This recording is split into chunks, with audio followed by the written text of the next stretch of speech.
Hello everyone and welcome to my complete Danjin guide. Amongst the 4 stars we have Danjin is one of the few that is really good and worth building. She is a character who can deal massive amounts of damage for a 4 star and can also buff the next character working as a sub DPS.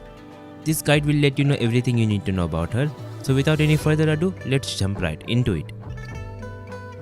Starting with her kit.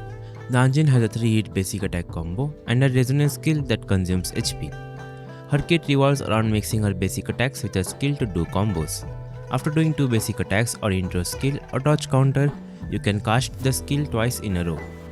This attack applies a mark called Incinerating Will, which increases damage of Danjin by 20% against the marked enemies. After doing 3 basic attacks, you can cast the skill thrice. So the main combos are intro skill or 2 basic attacks or dodge counter plus 2 skill to apply the mark, which is called as Crimson Erosion.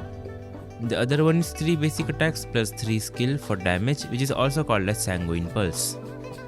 You can replace the first basic attack of these combos with a skill. It still triggers the main combos and is slightly more damage as the skill has higher multiplier. This variation is more preferred as Danjin's Forte circuit fills with the resonance skill casts. So the initial resonance skill helps to fill her Forte faster.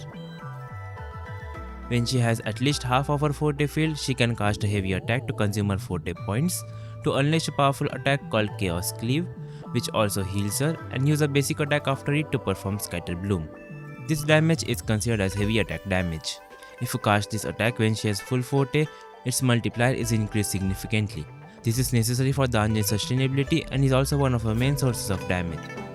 Its damage is further increased by 30% if you cast it within 5 seconds of doing the Sanguine Pulse combo. Her Resonance Liberation is very straightforward, it deals very high damage. Always try to get a dodge counter whenever possible cause it increases the 2 skill combo damage by 20% thanks to her first inherent skill. This also doubles the Forte points obtained from the combo on the cost of more HP. And from her outro, she gives 23% havoc damage amplification for 14 seconds to the next character. Danjin is quite hard to play due to her self-harming playstyle, but she has some invincible frames which you can utilize to negate some attacks that are difficult to dodge. Danjin is invincible while casting the heavy attack Chaos Cleave. This is quite good cause it heals as well. So Danjin is invincible in this frame while she also regains her HP. Her normal heavy attacks also have iframe. The moment she vanishes, she is invincible at the point. But it is never really used. The heavy attack can be a safe way to parry attacks if you are not confident, as it deals multiple slashes and makes you invincible for a short while if you fail the parry. However, it is not as efficient as parrying with a skill or basic attack as they later complete her combo. And lastly, I know many of you might be aware of this, she is invincible during her dodge counters. For her talent priority, Forte Circuit, Liberation and Resonance skill takes the top priority, followed by her basic attacks, then intro skill which can be leveled slightly or skipped. Moving on to her weapons. Danjin has many great weapon options with the Emerald of Genesis, which is an F2P weapon, being one of her best choices, making her very F2P friendly to build. If you are looking for her best option, it will be Changli's signature as it buffs resonance skill damage by a ton, which is one of Danjin's main sources of damage, but it is only around 5 to 6% better than the Emerald of Genesis. The other 5-star options, Red Spring, which is Camellia's signature, is pretty much similar to Emerald of Genesis. For 4 stars, you can use the Command of Conviction, Endless Collapse, Summoner Anchor, Lunar Cutter and Lumin Gloss. Moving on to her echoes. For Danjin, you have 2 different playstyles, main DPS and sub DPS, and there are different echoes for both. Starting with the sub DPS echo sets, as this playstyle is more popular in 2.5. In this we have 2 options, Midnight Veil with Nightmare Impermanence Heron and Moonlit Clouds with Impermanence Heron. Midnight Veil leads to more personal damage and less buffs, while Moonlit leads to more buffs but less personal damage. Which one to use highly depends on how you are playing Danjin, how good are your echoes and your investment levels. If the DPS or the next character you are buffing with Danjin has more investments than her, then using Moonlit would be better to provide more buffs for them. Now considering everyone in the team has same level of investments, if your echoes are really good with good crit stats and Danjin has a 5-star weapon equipped, in short she has a really good build, then Midnight Veil is slightly better. But if your echoes are really bad, very mid substats and no double crit rolls, then going with Moonlit is a better option.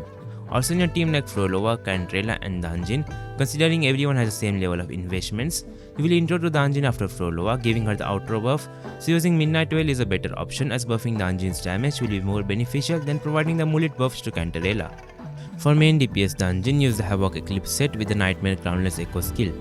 If you don't have access to the Nightmare Crownless yet, use the Trimless Echo skill as a placeholder. For our Echo stats, crit rate or damage on the 4 cost, double Havoc on the 3 cost and attack percent on the 1 cost. With the Havoc Eclipse or Midnight Veil, you can opt for a 4-4-1-1-1 Echo set combination with crit rate and crit damage on the 4 cost and attack percent on the 1 cost. It is a worse option but easier to farm, especially if you are just starting out. For Echo Substats, prioritize crit stats followed by attack percent, flat attack, heavy attack, resonance skill and resonance liberation damage bonus are also decent stats. Moving on to our team comps. As a sub DPS, Danjin is really great for Havoc DPS characters, and the most notable one in this patch is Phrolova. Danjin is very flexible in Phrolova teams. You can use her in the flex slot in Phrolova Cantrella team. If your team is Cantrella less, then Danjin can be the buffer for Phrolova, with the last slot being flex. Can be filled by Rochia, Havoc Rover, Shorekeeper or Varina. Aside from Phrolova, she can be used with any other Havoc DPS like Camellia and Havoc Rover. For main DPS Danjin, Cantrella, Rochia and Mortefi are the support options, with Cantrella and Rochia being the best ones. Danjin is the only character aside from Phrolova who can fully utilize Cantrella's buffs. Mortefi is a cheap option as he provides heavy attack damage buffs, which is great for Danjin. In the last slot is Flex, you can use Shorekeeper, Varina or Baiji here. Moving on to our combos and rotations. For Danjin, there are 3 combos you can use. One is for main DPS, which takes the most fill time but results in highest damage. The other 2 are for sub DPS playstyle. Starting with the main DPS playstyle. Start with our intro into 2 resonance skills to apply the mark on enemies, then use a liberation. After that, use Sanguine Pulse combos, which is skill plus 2 basic attacks plus 3 skill. Use this combo twice. Her forte should be filled by now. Use a heavy attack to cast it and a basic attack at the end of it to cast Scatter Bloom. Use the echo and swap cancel. If you manage to get a dodge counter, make sure to always follow it up with 2 skill cards, as her inherent skill buffs that damage. Use this combo as a general rotation guide, cause with Danjin you need to dodge every attack of the enemy so as to not die. With dodge counters you need to adapt the combo. The basic idea is to keep the mark active and preferably use her forte when it is fully filled. For sub DPS playstyle, you can do 2 combos. The first one is for high damage but more fill time, and the second one is less damage but faster rotation. For the longer rotation, start with her intro, then skill twice. Use ultimate, do the Sanguine Pulse combo once, and use her forte heavy attack plus Scatter Bloom with partially filled forte to fill her Concerto bar. Then echo and outro. For a faster rotation, use a skill and echo, which you can swap cancel. Intro plus 2 basic attacks, use ultimate. Do the Crimson Erosion combo, which is skill plus basic attack plus 2 skills. Then use a heavy attack, which will fill her Concerto, and swap cancel. This short rotation reduces her damage significantly but can be better to use if your Danjin is not well built and if your main DPS has better investments. Moving on to her sequences. I won't go into detail in all her sequences, but her best ones are the S1, S2, S5 and S6. The S1 increases her attack up to 30% on hitting enemies with incinerating mark.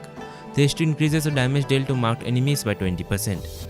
The S5 is the biggest boost for Danjin's personal damage. It gives a 15% Havoc damage bonus and another 15% Havoc damage bonus when her HP is below 60%.